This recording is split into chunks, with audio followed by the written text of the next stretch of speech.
శివాల పేరు రాజకీయం చేస్తున్నారు. అందుకే దయచేసి నేతన్నలారా వీళ్ళ ట్రాప్లో పడకండి. మేము అధికారంలో ఉన్నాం, మా బాధ్యత. మేము నష్టం చేస్తే మమ్మల్ని బరాబర్ నిలదీయండి. కానీ వీళ్ళ ట్రాపులలో పడి మేము అన్నాడు కూడా నియంతృత్వంగా కనీసం ఆనాడు 10 సంవత్సరాల అధికారంలో ఉంటే వస్త్ర సంఘమో, కార్మిక సంఘమో, ఆసాముల సంఘమో ఎవరైనా కద్దాం గట్టిగా కనీసం పెళ్లికి వెళ్తేనో ఛాయ్ కోదామంటే కూడా లేవు ఇట్లా అని భయపెట్టేటువంటి పరిస్థితి ఉండే ఇక్కడ. అప్రకటిత కల్లోలిత ప్రాంతంలాగా ఉండే ఇక్కడ.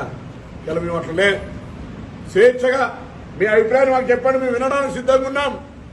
మునోలాగా మేము చెప్పింది వినడమే కాదు, మీరు చెప్పింది వింటాం, సమస్యను అర్థం చేసుకుంటాం, సమస్యను పరిష్కారం చేస్తాం.